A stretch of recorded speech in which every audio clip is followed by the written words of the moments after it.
Hi hello നമസ്കാരം. ഏവർക്കും എൻ്റെ ചാനലിലേക്കും എൻ്റെ വീഡിയോയിലേക്കും വീണ്ടും വീണ്ടും വീണ്ടും സ്വാഗതം. അപ്പോൾ ബന്ദിനെ കുറിച്ച് രണ്ട് വാക്ക് നിങ്ങളോട് സംസാരിക്കണമെന്ന് എനിക്ക് തോന്നി. ജൂലൈ 9 നടത്തിയ അല്ലെങ്കിൽ നടത്തിക്കൊണ്ടിരിക്കുന്ന ബന്ദ്, കാരണം ഞാൻ ഈ ബന്ദിൻ്റെ അന്നാണ് ഇത് ഷൂട്ട് ചെയ്യുന്നത്, അതുകൊണ്ടാണ് ജൂലൈ 9 നടത്തിയ എന്ന് ഉദ്ദേശിക്കുന്നത്. അത് ഒരുതരം ആക്രമണാസക്തമായിക്കൊണ്ടിരിക്കുന്നു കേരളത്തിൽ. മറ്റ് സംസ്ഥാനങ്ങളിൽ ഇതൊന്നും പ്രശ്നമല്ല. മഹാരാഷ്ട്രയിലെ ന്യൂസ്, പ്രത്യേകിച്ചും ബോംബെ പോലുള്ള തിരക്കേറിയ നഗരങ്ങളിലൊന്നും സ്കൂളുകൾ പോലും അവധിയില്ല. അവരിതിനെക്കുറിച്ചൊന്നും ബോധേഡ് പോലും അല്ല. അതുപോലെ എറണാകുളത്തെ പള്ളിക്കര ഗ്രാമപഞ്ചായത്ത്, അവരും ബന്ദിൽ നിന്ന് മുക്തരാണ്. ബിക്കോസ് അവരത് കോടതിയുടെ സപ്പോർട്ടോട് കൂടിയാണ് അങ്ങനെ ഒരു ഗ്രാമപഞ്ചായത്ത് ബന്ദിൽ നിന്ന്, അവരൊരു ബന്ദ് 8 വർഷമായിട്ട് അവർ ഒരു ബന്ദിനോട് അനുകൂലിക്കുന്നില്ല. അവർ കടകളൊക്കെ തുറക്കും, ആ പ്രദേശത്തുള്ള കടകളൊക്കെ തുറക്കും, ബാങ്കുകൾ തുറക്കും. അത് കോടതി വിധിയാണ്. എല്ലാ പഞ്ചായത്തുകളും എല്ലാ ജില്ലകളിലുമുള്ള സകല പഞ്ചായത്തുകളും ഇങ്ങനെ ഒരു കോടതി വിധി സമ്പാദിക്കണമെന്നാണ് എനിക്ക് ഒരു പൗര എന്ന നിലയിൽ തോന്നിയിട്ടുള്ളത്. കാരണം നമ്മുടെ നാട്ടിലിപ്പോ കുറെ കാലത്തിന് ശേഷമാണ് ബന്ദ് ദേശീയ പണിമുടക്കെന്ന് പറഞ്ഞ് ചെയ്യുന്നത്. അപ്പൊ ഈ ദേശീയ പണിമുടക്കെന്ന് പറയുമ്പോൾ ഓരോ ആവശ്യങ്ങൾ, അതായത് ഓരോ സെക്ടറിൽ നിന്നും, കാർഷികമായിട്ടായാലും ബാങ്കിങ് സെക്ടർ ആയാലും തൊഴിലാളി സെക്ടറുകളുടെ വേതനം കൂട്ടുക, മിനിമം വേതനം 25,000 ആക്കണം, പെൻഷൻ 9,000 ഉയർത്തണം, ഇവരുമായിട്ട് ചർച്ചകൾ ചെയ്യുന്നില്ല, സമവായം ചെയ്യുന്നില്ല. ഇതൊക്കെയാണ് ഇവരുടെ പരാതികൾ.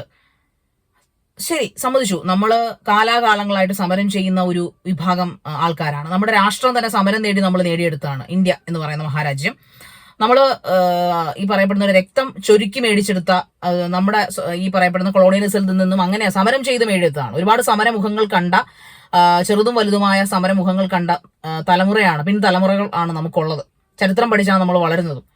പക്ഷെ ഇപ്പൊ കാണിക്കുന്ന ചെറ്റത്തരം, അതായത് നമ്മുടെ നാട്ടിൽ സോഷ്യൽ മീഡിയ സജീവമാകുന്ന ഒരു ഗുണവും പിന്നെ അതിന്റെ ഒരു ഏറ്റവും നല്ലൊരു ഒരു നല്ലൊരു ഭാഗം ഇന്ന് ടി വിയിലൂടെ കാണാൻ സാധിച്ചു. Social media means not channels, ഒരു സാറ്റലൈറ്റ് ചാനലിന്റെ കാര്യം മാത്രമല്ല ഞാൻ പറയുന്നത്. ഈ സോഷ്യൽ മീഡിയ കുറെ കൂടെ, അതായത് നമ്മുടെ യൂട്യൂബ്, ഫേസ്ബുക്ക്, ഇൻസ്റ്റാഗ്രാം പോലുള്ള സംഭവങ്ങൾ കുറെ കൂടെ നമ്മളെ ഇൻഫ്ലുവൻസ് ചെയ്യുന്ന ആയതുകൊണ്ട് തന്നെ ഈ ബന്ദിനകത്ത് കാണിക്കുന്ന, ബന്ദിന്റെ പേര് പറഞ്ഞ് കാണിക്കുന്ന തോന്നിയാവാസങ്ങൾ, അതിന്റെ പേര് വേറെയാണ് പറയേണ്ടത്. തോന്നിയാവാസം എന്ന് പറഞ്ഞത് വളരെ നല്ല മലയാളമായി പോകും.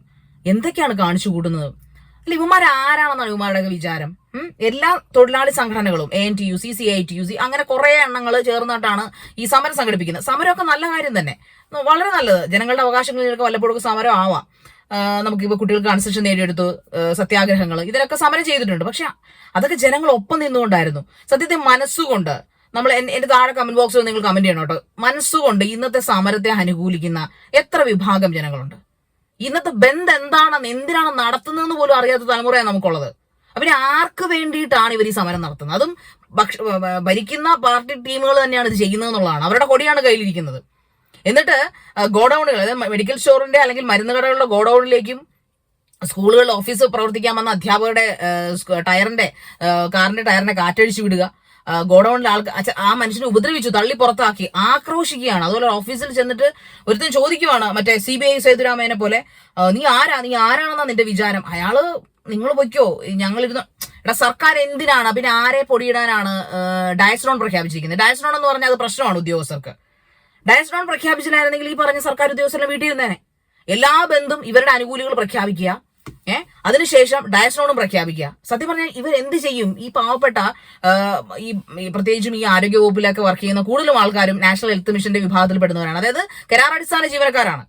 അവർക്ക് അനുസരിക്കാതിരിക്കാൻ പറ്റില്ല. അതുകൊണ്ട് തന്നെ അപ്പം ഇതിന് സർക്കാർ ജീവനക്കാരെ അനുകൂലിക്കരുത് എന്ന് വെച്ചിട്ടാണ് ഡയസ്നോൺ പ്രഖ്യാപിച്ചിരിക്കുന്നത്. അപ്പൊ KSRTC മന്ത്രി പറഞ്ഞു, KSRTC എല്ലാം ഓടും. അത് നിങ്ങൾ വന്നു, തലേന്ന് തൊട്ടേ കൊടികുത്തലും ഇറക്കിവിടലുമാണ്. അപ്പൊ ആരെയാണ് ഇവിടെ സർക്കാർ പറ്റിക്കുന്നത്? സർക്കാരിന്റെ തന്നെ സമര ഇതര സംഘടനകളായ തൊഴിലാളി യൂണിയനുകളാണ് സമരം നടത്തുന്നത്, ദേശീയ സമരം നടത്തുന്നത്. എന്നിട്ട് സർക്കാർ തന്നെ ഡയസ്നോണും പ്രഖ്യാപിക്കുന്നു. സത്യത്തിൽ നിങ്ങൾ ജനങ്ങളെ കുറിച്ച് നിങ്ങൾ എന്താണ് ധരിച്ചിരിക്കുന്നത് സർക്കാരെ? അല്ല, എനിക്ക് മനസ്സിലായി, നല്ല പ്രതിഷേധമുണ്ട് എനിക്ക്. കാരണം എന്റെ ഇപ്പൊ ഒരു ദിവസത്തെ വർക്കാണ് പോകുന്നത്. ഞാനൊക്കെ ദിവസക്കൂലിക്ക് പണിയെടുക്കുന്ന ഈ പറയപ്പെടുന്ന ആങ്കറാണ് അല്ലെങ്കിൽ ഇൻഫ്ലുവൻസർ ആണ്. അപ്പൊ നമ്മളെയൊക്കെ സംബന്ധിച്ചിടത്തോളം ഇന്നത്തെ ഒരു വർക്ക് പോയി, നമ്മളൊന്നും പെർമനന്റ് ജോബുകാരല്ല. അതുപോലെ തന്നെ ഓരോ വിഭാഗത്തിലും ആൾക്കാരുണ്ട്. ഈ പറയപ്പെടുന്ന ശുചീകരണ തൊഴിലാളികള്, അല്ലാത്ത തൊഴിലാളികള്, ഇലക്ട്രിക്കൽ, പിന്നെ എന്താണ്, വിദഗ്ധരും അതിവിദഗ്ധ തൊഴിലാളികൾ, എല്ലാവരിലും ഇത് ബാധിക്കപ്പെടുന്നുണ്ട്. ശരി, അവർ പോയി സമാധാനത്തോടെ അവരെ എന്താന്ന് വെച്ചാൽ ചെയ്തോട്ടെ. ഭൂരിഭാഗം ഒരു 80% ആൾക്കാരും മനഃപൂർവ്വം വർക്കിന് വരത്തില്ല. എന്തെങ്കിലും പ്രഷർ കൊണ്ടോ നിവർത്തികൾ കൊണ്ടോ വരുന്നവരാണ്. അവരെ വഴിയിൽ കടത്തുക, അതായത് അവരുടെ വണ്ടിയുടെ കാറ്റ് അഴിച്ചു വിടുക, അവരെ ഉപദ്രവിക്കുന്ന രീതി. ഈ പറയുന്ന പോലെ ഇപ്പം നേരത്തെ കാണിച്ച വാർത്താ ചാനൽ കാണിച്ച ഒരു സീൻ എന്ന് പറഞ്ഞാൽ, ഔഷധിയുടെ ഗോഡൌണിൽ ഒരു മനുഷ്യനെ പിടിച്ച്, അയാളുടെ കുടുംബസ്വത്താണ് ഔഷധി എന്ന് പറയുന്നത്? അല്ല. ഈ പറയപ്പെടുന്ന സർക്കാർ ഓഫീസിൽ നിന്ന് നമ്മുടെ ആരുടെയും അവിടെ വർക്ക് ചെയ്യുന്ന ഉദ്യോഗസ്ഥരുടെ കുടുംബസ്വത്താണോ? മീൻ കടയിൽ ചെന്നിട്ട് അവർ പറഞ്ഞ ഞാനത് ലൈവ് അതാ പറഞ്ഞ സോഷ്യൽ മീഡിയയുടെ ഞാൻ ഇക്കാര്യത്തിൽ ഒരുപാട് ഹാറ്റ്സ് ഓഫ്. സോഷ്യൽ മീഡിയ ഉള്ളതുകൊണ്ടാണ് കൃത്യമായി സൗണ്ട് ഉൾപ്പെടെ കേൾക്കുന്നത്. ചിലപ്പോൾ സാറ്റലൈറ്റ് ചാനൽ ചിലപ്പോൾ മുക്കിയെന്നിരിക്കും പലതും. അപ്പോൾ അതിനകത്ത് വെച്ചിരിക്കുന്ന മുക്കം മാർക്കറ്റിൽ വെച്ചിരിക്കുന്ന മീൻ എടുത്ത് മാറ്റിയില്ലെങ്കിൽ പൂട്ടിപ്പോയില്ലെങ്കിൽ മണ്ണെണ്ണ ഒഴിക്കും. മണ്ണെണ്ണ കുപ്പി കൈ പിടിച്ചിരിക്കുക, മണ്ണെണ്ണ ഒഴിക്കും അത്രേ. ഇവന്റെയൊക്കെ ആരെങ്കിലും ആണോ മീൻ അവിടെ കൊണ്ടുവച്ചിരിക്കുന്നത്? ഈ വഴിയാത്രക്കാർക്കും വഴിയോര കച്ചവടക്കാർക്കും ഓട്ടോറിക്ഷക്കാർക്ക് എഴുതിയിട്ട് അയാളുടെ ഓട്ടോ തല്ലിപ്പൊളിച്ചില്ലെന്നുള്ളൂ. ആ പരുവത്തിന് അയാൾ എന്ത് പ്രയോജനമാണ് സമരം കൊണ്ടുണ്ടാകുന്നത്? ആർക്കാണ് പ്രയോജനം ഉണ്ടാകുന്നത്? 10 വർഷം ഭരിച്ചിട്ട് സ്വജനപക്ഷപാതം അല്ലാതെ എന്നാ തേങ്ങ നീക്ക് ഈ നാട്ടിലുണ്ടാക്കിയിരിക്കുന്നത്? എന്ത് തേങ്ങയാണ്? ഇവൻ എന്താ പറയുക, റേഷൻ കടയിൽ പോലും അഴിമതിയാണ് കാണിച്ചു വെച്ചിരിക്കുന്നത്. റേഷൻ കടകളിൽ പോലും, അതായത് സൗജന്യമായിട്ട് പട്ടിണി കിടക്കാതിരിക്കാൻ ഭക്ഷണം കൊടുക്കുന്നു പറയുന്ന, അരി കൊടുക്കുന്ന റേഷൻ കടകളിൽ പോലും സ്വജനപക്ഷപാതം കാണിക്കുന്നു. PSC നിയമനങ്ങളിൽ സ്വജനപക്ഷപാതം, എല്ലാം സ്വന്തം പോക്കറ്റിലേക്ക് നിറയ്ക്കുക. നിർമ്മല സീതാരാമൻ ചോദിച്ചാൽ ഫണ്ട് അവർ തന്നു എന്ന് കൃത്യമായിട്ട് അന്തസ്സോടുകൂടി മൈക്കിന്റെ മുമ്പിൽ നിന്ന് അവർ വിളിച്ച് പറയുമ്പോൾ ഇവിടുത്തെ മന്ത്രിമാർക്ക് മറുപടിയില്ല. കള്ളമാണ് പറയുന്നത്, കേന്ദ്രം കള്ളമാണ്. ഇത് മറ്റേ സാറ്റുകളിയാണല്ലോ കള്ളം പറഞ്ഞ് കളിക്കാനായിട്ട്. കഷ്ടം. എന്തായാലും 6 മാസം കൂടെ ഉള്ളൂ നിനക്ക് അവസാനം. അത് കഴിഞ്ഞാൽ നിന്നെ ജന്മം ഇനിയെങ്കിലും പൊതുജനം മനസ്സിലാക്കട്ടെ, ഈ ജന്മം നിനക്കൊന്നും വേണ്ടി വോട്ട് ചെയ്യരുത്. തൊഴിലാളി സർക്കാർ അയ്യേ. തൊഴിലാളികളോട് ഇപ്പോൾ മൈക്കുമായിട്ട് വരുന്ന കാർക്കിച്ച് തുപ്പും തൊഴിലാളി സർക്കാർ എന്ന് കേട്ട് കഴിയുമ്പോൾ. മോശം. ആർക്കോ വേണ്ടി നടത്തുന്ന ബന്ധുക്കള് ഒരു പെൺകുട്ടിയെ പിച്ച് ചീന്തിയാൽ, ഒരു മനുഷ്യ അതിക്രൂരമായി കൊന്നുകളഞ്ഞാൽ, ഒരു 1.5 വയസ്സുകാരിയെ പിച്ച് ചീന്തി കൊന്നതിനെതിരെ, അല്ലെങ്കിൽ ലോ സ്റ്റുഡന്റിനെ തമിഴ്നാട്ടിൽ കൊന്നതിനെതിരെ, കൊൽക്കത്തയിലെ വനിതാ ഡോക്ടറെ റേപ്പ് ചെയ്തതിനെതിരെ ഒരു പേങ്ങളെ കണ്ടില്ലല്ലോ ഒരു ബന്ധം നടത്താനായിട്ട്. അതിലൊന്നും ചെയ്യരുത്. നമ്മുടെ നാട്ടിലെ റേപ്പിസ്റ്റുകൾക്കെതിരെയുള്ള നിയമങ്ങൾ മാറ്റണമെന്ന് പറയാൻ ഏതെങ്കിലും ഒരു യുവജന സംഘടന പുറത്തിറങ്ങിയിട്ടുണ്ടോ? നിങ്ങളുടെയൊക്കെ കോളേജുകളിലല്ലേ, ലോ കോളേജിലും മറ്റു കോളേജുകളിലും ഒക്കെ അല്ലേ കുഞ്ഞുങ്ങളെ റാഗ് ചെയ്ത് പീഡിപ്പിക്കുന്നത്? എന്താണ് വെറ്ററിനറി കോളേജിലെ സിദ്ധാർത്ഥിനെ മരണത്തിനെതിരെ ആരും സമരം നടത്താഞ്ഞത്? എന്തുകൊണ്ട് സമരം നടത്തിയില്ല? അതിന് ഹർത്താൽ ചെയ്യാമായിരുന്നല്ലോ, അനുകൂലിച്ചേനല്ലോ ജനങ്ങൾ. എന്തുകൊണ്ട് നടത്തിയില്ല? അപ്പൊ നിനക്കൊക്കെ അറിയാം. നാണം ഉണ്ടോടാ സമര സംഘടനകൾ എന്ന് പറഞ്ഞ് നടക്കാനായിട്ട്? ഒരല്പ ഉളുപ്പ് അതാവാം. സമരം ജനദ്രോഹി സർക്കാരും ജനദ്രോഹി യൂണിയനുകളുമാണ് ഇവിടെ നടക്കുന്നത്. ഇതൊന്നും ജനങ്ങൾക്ക് വേണ്ടി നടത്തുന്ന സമരങ്ങളല്ല. ഇതൊന്നും ജനങ്ങൾക്ക് വേണ്ടി നടത്തുന്ന സമരങ്ങൾ 100% ഉറപ്പാണ്. ഒരു സംശയമില്ലാത്ത കാര്യം. എന്തായാലും ഒരു 6 മാസം കൂടെ അങ്ങോട്ട് കഴിയട്ടെ.